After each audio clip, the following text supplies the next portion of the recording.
Aleluya. Hemos estado hablando desde la semana pasada de las señales que aparecen en el Evangelio de Juan. Amén. El Evangelio de Juan es un libro maravilloso. Es un libro que fue escrito a todo tipo de raza, a todo tipo de hombres, de mujeres. Amén. A diferencia de los otros evangelios, del Evangelio de Mateo, del Evangelio de Marcos, del Evangelio de Lucas, que tienen un destinatario, ¿verdad? Que tienen fueron enviados a un tipo de personas. Por ejemplo, Mateo fue escrito para los judíos. Mateo habla 100% de profecías del Antiguo Testamento y que los judíos comprenden que esos textos bíblicos hablaban de promesas descritas 100% en el Mesías. El Evangelio de Marcos fue escrito a los romanos en aquellos días y su estilo de escrito, su estilo está totalmente relacionado con los romanos, que eran hombres que les gustaba el trabajo, o que trabajaban arduamente y buscaban la perfección de esa manera. Y el Evangelio de Marcos nos presenta a Jesús como el siervo sufriente, como el hombre sufrido. También encontramos en el Evangelio de Lucas, que es uno de los evangelios que nos presenta un estilo muy diferente al de los romanos o al de Marcos. El Evangelio de Lucas nos presenta las parábolas, o sea, el estilo de la sabiduría, del conocimiento. Y este evangelio fue dirigido 100% a los griegos, que amaban la sabiduría, amén, que amaban el conocimiento. Y usted, cuando lee el Evangelio de Lucas, se va a encontrar con una gran cantidad de parábolas, porque el estilo de este evangelio o la intención de Lucas es poder ganar a los griegos para el Señor. El Evangelio de Juan, a diferencia de los otros evangelios, nos presenta un estilo muy diferente, que es mostrar a Jesús como un ser divino, como alguien que es diferente a los demás hombres. Amén. El Evangelio de Juan nos presenta algo diferente a los otros evangelios. ¿Por qué? Porque los otros evangelios hablan del nacimiento, hablan de los padres de Jesús, hablan de su crecimiento, hablan del embarazo que provino de un acto divino en la vida de María. Lucas, por ejemplo, se dedica a investigar la niñez de Jesús, dónde nace, cómo se cría, cómo crece. Amén. El Evangelio de Mateo nos presenta una genealogía, cómo Jesús proviene de los primeros hombres que Dios escogió, como Abraham, y de allí sucesivamente como el rey David, y muestra una genealogía, cómo Jesús proviene de estos hombres. Amén. Pero el Evangelio de Juan nos presenta algo muy diferente. La intención de Juan es mostrar a Jesús como Dios, como un ser que no provino por voluntad humana, sino por la voluntad de Dios. Y por eso el capítulo 1 comienza que en el principio era el Verbo, y el Verbo era Dios, y el Verbo era con Dios. Amén. En el principio está haciendo referencia antes de que todo esto que nosotros vemos fuera creado, antes de que el hombre fuera creado, ya el Verbo existía con Dios en el cielo. Y el verso 14 dice, y el Verbo se hizo carne y habitó entre los hombres. Amén. Entonces, ¿cuál es la intención del apóstol Juan? Mostrar a través de este evangelio que Jesús es Dios, que Jesús tiene poder, que Jesús es totalmente sobrenatural, que Jesús es Dios quien vino a rescatar a los hombres de su pecado y de la condenación que estaba escrita para con todos los hombres. Entonces, el Evangelio de Juan nos presenta 7 señales de que Jesús es Dios. La primera señal, que la hablamos el día jueves, se encuentra en el capítulo 2 de Juan, donde él habla de la transformación del agua en vino. Amén. Y que solamente Jesús tenía poder para transformar desde lo interior al hombre. Esa era la primera señal que habíamos explicado. Los que no hayan visto este video, pues está allí colocado en mi perfil, en los videos. y allí usted podrá alimentarse de la palabra de Dios y podrá conocer a profundidad estos temas bíblicos. Entonces, cuando una persona, los fariseos, los judíos, tenían las vasijas llenas de agua, ellos lo hacían para purificar el cuerpo, para lavarse antes de entrar al lugar santo, antes de entrar a la sinagoga. Ellos lo hacían como una costumbre de purificarse por fuera, para entrar supuestamente limpio ante la presencia de Dios.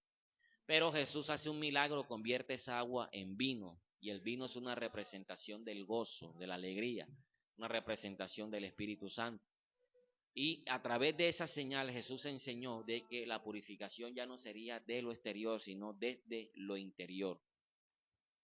La segunda señal que vemos la encontramos en el capítulo 4 de Juan, donde Jesús sana a un enfermo a la distancia. Es decir, que humanamente, hermanos, nosotros tenemos la incapacidad de poder hacer cosas a larga distancia, de poder, por ejemplo, visitar a una persona que está enfermo en un lugar lejano, ¿verdad? Este cuerpo está limitado, no puede moverse de esa manera, no tiene la capacidad de teletransportarse a otro lugar. Pero a través de esta señal Jesús nos demostró que para Él no existe ninguna barrera, ninguna limitante. Y aunque Él también estaba en un cuerpo limitado que no podía teletransportarse, Él tenía la autoridad de poder trascender en el tiempo, trascender a través del espacio, trascender a través de la oración, hermano, a través de la oración. Esto se hace únicamente a través de la oración. Cuando nosotros oramos, trascendemos, hermano, más allá de los obstáculos. Vamos más allá de las piedras de tropiezo, vamos más allá de lo que miran nuestros ojos. Entonces, Jesús pudo demostrar a través de esta segunda señal que para Él no existe barreras, porque cuando Él le dice al hombre, ve que tu hijo ha sanado, es como si Él estuviese allá personalmente, colocando sus manos sobre el cuerpo de aquel niño que estaba a punto de morir y sanarlo. O sea, Dios, Jesús, tiene poder, hermanos, para trascender, para ir más allá de los obstáculos, de las dificultades. Y a través de su oración Él pudo llegar, aleluya, al hogar de aquel hombre que se encontraba quizás a 1 día, 2 días de camino. Porque acuérdese que en aquellos tiempos no existían los transportes, no existía una moto, un carro, nada de esto. Todo se hacía a pie o en caballo. Y el caballo lo utilizaban las personas que eran adineradas. Entonces, Jesús demuestra que Él tiene el poder de transformar al hombre desde lo interior. También tiene poder sobre la distancia. Para Él no existe distancia. Y por eso Dios nos ha dado un arma tan poderosa que es la oración. La oración no tiene, hermano, obstáculo. La oración no tiene distancia. No hay distancia que pueda obstaculizar la oración. Amén. Cuando nosotros oramos, aunque la persona se encuentra a miles de kilómetros, la oración que tiene poder va a alcanzar a esa persona que está muy lejos. Por eso es importante que usted comprenda, hermano, que la oración no tiene obstáculos, la oración no tiene barreras. La oración, cuando es escuchada en lo más alto, en los cielos, la oración no tiene, hermano, obstáculos para que Dios obre a nuestro favor. Y la tercera señal que vamos a estar mirando se encuentra en Juan capítulo 5, versos 5 al 9. Aleluya. Pero quiero leer el capítulo completamente para que ustedes puedan comprender este relato bíblico.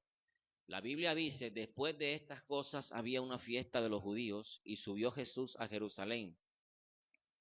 Y había en Jerusalén, cerca de la puerta de las ovejas, un estanque llamado en hebreo Betesda, el cual tiene 5 pórticos.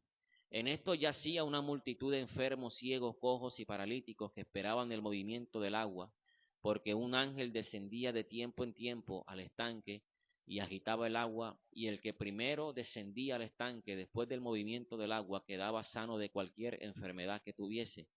Y había allí un hombre que hacía 38 años que estaba enfermo.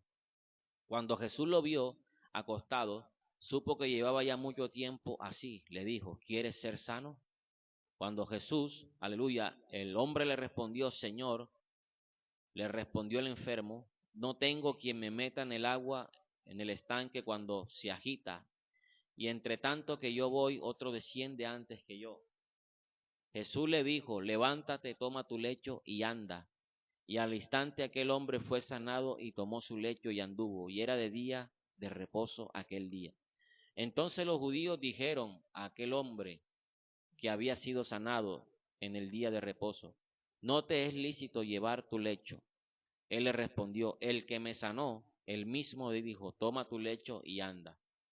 Entonces preguntaron, ¿quién es el que te dijo, toma tu lecho y anda? Y el que había sido sanado no sabía quién fuese, porque Jesús se había apartado de la gente que estaba en aquel lugar. Después le halló Jesús en el templo y le dijo, mira, has sido sanado, no peques más para que no te venga alguna cosa peor. Amén. El hombre se fue y dio aviso a los judíos que Jesús era el que le había sanado.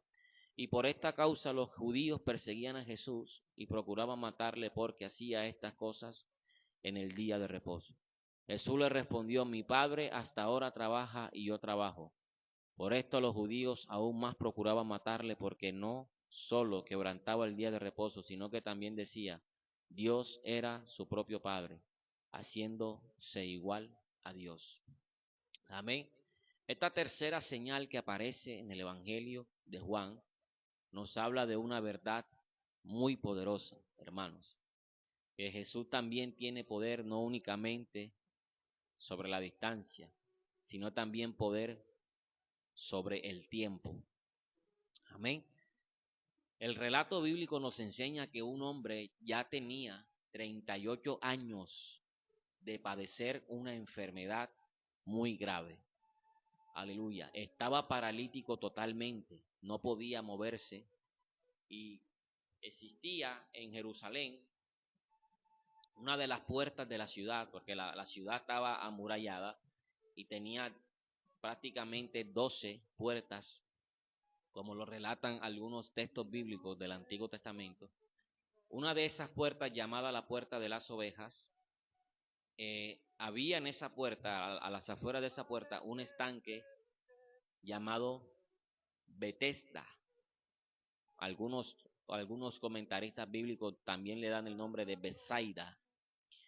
Y en ese estanque de agua, donde se alojaban una gran multitud de enfermos, ellos tenían la costumbre o la creencia de que cuando el agua se agitaba o se movía, ya sea por la brisa, ya sea porque algo caía en ella, ellos tomaban, hermanos, a través de su creencia de que era un ángel quien movía el agua y que este ángel había sido enviado para la sanidad de todo aquel que se metiera primero al agua a bañarse. Entonces, ¿qué sucedía? Que la multitud estaba allí esperando el movimiento del agua y que cualquiera que entrase primero al movimiento del agua recibía la sanidad, recibía milagro. Esa era la creencia que existía en aquellos días. Amén. Entonces Jesús desciende a Jerusalén a la fiesta que se estaba celebrando en ese tiempo. Fíjense ustedes el contraste, hermano. Mientras la ciudad se escuchaban tambores, se escuchaban flautas, se escuchaban las danzas, los gritos de las personas bailando, gozando, los gritos de las personas celebrando la fiesta. Mientras eso sucedía en la ciudad, fuera de la ciudad, había otro tipo de semblante. Amén. Otro tipo de escena. Y la escena que Jesús se encuentra en la puerta de las ovejas es una escena de terror, una escena de desprecio, una escena de abandono, una escena de tristeza, de amargura, hasta los huesos. Porque cuando usted ve a una persona enferma, usted lo nota inmediatamente en el rostro, que la persona tiene el rostro caído, tiene el rostro triste, tiene un rostro, hermano, como si fuese a morir. La enfermedad ocasiona esto en el cuerpo. Y usted a veces, sin necesidad de que la persona le diga que está enferma, usted lo sabe porque la persona muestra a través de sus rasgos faciales, de su cuerpo, que está padeciendo una enfermedad grave. Aleluya. Entonces Jesús llega al lugar donde se encuentran todas estas personas, quizás destruidas por la enfermedad, y se encuentra con un hombre que ya tenía 38 años de estar postrado. en una cama, en una camilla. Amén. Y precisamente Jesús llega a ese lugar para traer, hermano, un alto al tiempo de la enfermedad de ese hombre. Porque Jesús le dice al hombre, ¿quieres ser sano? Amén. ¿Quieres ser sano? Esa es la pregunta que Jesús siempre le hace a los hombres. ¿Quieres ser sano? Porque no solamente existen enfermedades que son físicas, también existen enfermedades que son del alma, también existen heridas que están allí en el corazón, también existen, hermano, amargura, tristeza, que están en el corazón, que ya tienen mucho tiempo de estar allí metidas en el alma del hombre. Y aunque la persona pueda gozar de dinero, de trabajo, de salud, aleluya, le hace falta una sanidad interior o también una sanidad exterior a través de una enfermedad. Aleluya. Y cuando Jesús le pregunta al hombre, ¿quieres ser sano? El hombre le dice inmediatamente, mira, yo no tengo quien me meta en el estanque cuando éste se agita.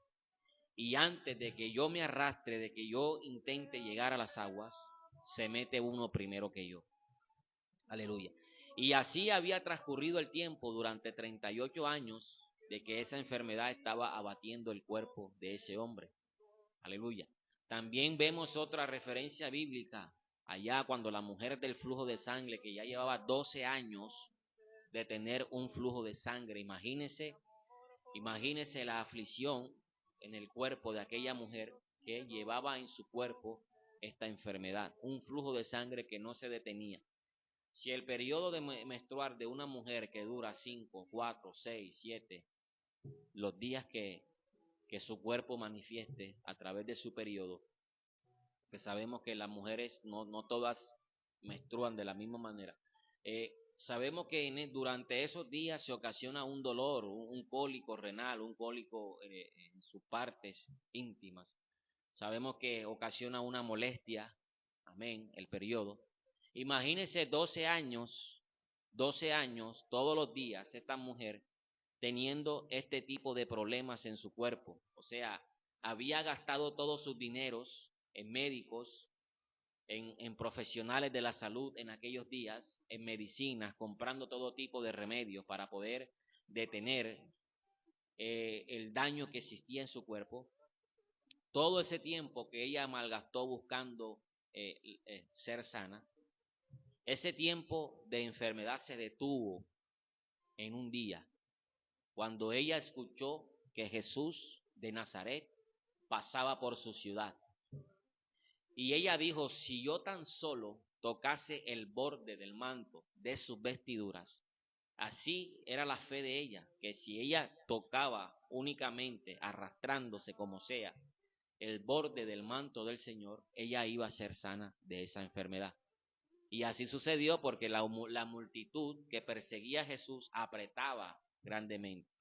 Y él sintió cuando alguien tocó el borde de su manto y de él salió poder. Es decir, no hubo ni siquiera necesidad de que la persona le dijo a Jesús, que le dijera a Jesús, sáname. O no hubo necesidad de que Jesús dijera, ¿quieres ser sano? No, ella misma a través de la fe y a través de su oración tocó el borde del manto del Señor y este a su vez reaccionó, ocasionando en ella la sanidad de su cuerpo. Es decir, el tiempo de enfermedad se detiene. Para Dios no hay tiempo, hermano. Para Dios no existe el tiempo. Y cualquier adversidad que tú tengas, que tú lleves ya mucho tiempo con ella, es el tiempo en el que Dios le coloque pare a eso. Es el tiempo en el que Dios detenga eso y le diga, detente ya, no más. Amén. A través de nuestra oración podemos llegar a que Dios se mueva de esta manera. Entonces Jesús le dice al paralítico en el estanque de Betesda, aleluya, ¿quieres ser sano? Y él le dice, no tengo quien me meta cuando el agua se agita. Mientras tanto que yo voy, alguien entra primero que yo, aleluya, y recibe la sanidad, que eso era lo que se creía en ese tiempo. Entonces Jesús le dice, ¿quieres ser sano? Levántate, toma tu lecho y anda, aleluya. Porque para Dios no existe, hermano, nada imposible, no hay nada imposible para Dios. Y esta señal que muestra el apóstol Juan en el Evangelio, en su Evangelio, está dándonos a entender de que para él no existe nada imposible que el tiempo que tú llevas con esa adversidad, con esa problemática, no existe, hermano. No existe, no es un obstáculo para Dios o para Jesús en este momento decirle: detente, para, vete de este cuerpo. Dios tiene poder en esta hora y seguirá teniéndolo el día de mañana, porque Él es el mismo de ayer, de hoy y por los siglos de los siglos. Dios tiene el poder para seguir haciendo este tipo de milagros, siempre y cuando nosotros creamos en Él, siempre y cuando nosotros nos acerquemos a Él confiadamente. Aleluya. Entonces, el hombre toma su silla, toma su lecho, su camilla, donde estaba acostado, se levanta del suelo y es sanado al instante. Amén. ¿Existe para Dios algo imposible, hermano que me escuchas? De ninguna manera. ¿Existe para Dios algo que lo preocupe? De ninguna manera. ¿Existe algo que ponga a Dios nervioso? De ninguna manera. Aleluya.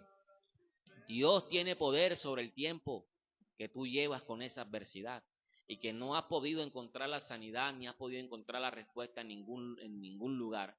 Es el tiempo en el que Dios le coloque un pare a ese problema, a esa dificultad, a esa problemática. Amén.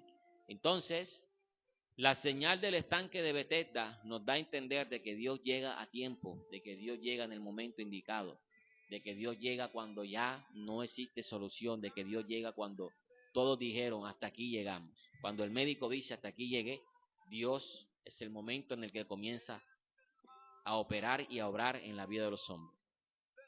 Porque para Él el tiempo que tú llevas con esa dificultad no es, hermano, obstáculo para que Él pueda operar. Aleluya. Y a veces Dios nos permite experimentar buscando la solución en otros lugares, para que nosotros nos demos cuenta que el único que tiene esa solución, que el único que nos puede ayudar, que el único que nos puede levantar es Dios a través de su misericordia. Entonces, mis amados hermanos, esta tercera señal nos enseña de que Jesús tiene poder aún sobre las cosas que son imposibles. Y la Biblia dice que para el que cree, todo le es posible. El hombre se levantó de su camilla, tomó su lecho, tomó su cama, se la echó al hombro y se fue a caminar. Aleluya. Después de haber pasado 38 años de estar postrado en una camilla. Amén. Crea en este día, hermano. Créalo. Y envíele este mensaje a alguien que ha perdido su fe, a alguien que durante mucho tiempo ha padecido un problema, una dificultad, una enfermedad. Envíeselo y dígale: Dios tiene algo para ti en este día. Dios tiene una solución. Es el tiempo que le coloquemos un pare, hermano, a todas estas dificultades. Que confiemos plenamente en Dios y Él hará. Aleluya. Mis amados hermanos, todos los días estaremos conectados a esta hora de 5 de la mañana a 6 de la mañana. Amén. Orando, clamando los unos por los otros y trayendo un compartir de la palabra, una enseñanza para que nuestra fe sea fundamentada, no únicamente a través de palabrerías y de promesas, sino a través de la palabra de Dios. Aleluya. Que Dios les bendiga grandemente, que este día, hermano, usted pueda obtener la victoria en toda dificultad que se quiera presentar, que Dios le dé la sabiduría, que Dios le dé el entendimiento, que Dios le dé la prudencia también para saberse manejar en este mundo. Que Dios lo guarde y lo cubra con su sangre, y que todos aquellos que van a ir a sus trabajos, a sus labores, Dios bendiga su entrada y su salida. Que Dios los guarde de todo accidente, de toda problemática, todo lo que se quiera presentar en el día, hermano. Por eso hoy, hermano, por eso nos adelantamos a entregarle a Dios la semana, a entregarle a Dios el día, porque cuando entregamos el primer tiempo de nuestro día, Dios se encargará de lo demás. Amén. Dios se encargará de lo demás. Y por eso buscamos a Dios a tempranas horas de la mañana, antes de irnos a trabajar, antes de irnos a buscar el pan diario, para que Dios se glorifique en nuestra vida, para que Dios se glorifique en el día, para que Dios nos guarde en el día, porque usted no sabe lo que el enemigo le tiene preparado más adelante, y a través de esta oración usted ya venció todos estos obstáculos, usted ya le entregó a Dios en sus manos, aleluya, todos esos problemas que se quieran presentar. Amén. Entonces Dios le bendiga, Dios le guarde, Que la gracia y la misericordia de Dios les acompañe en este hermoso día. Aleluya. Dios es bueno y para siempre es su misericordia. Les dejo con esta hermosa alabanza.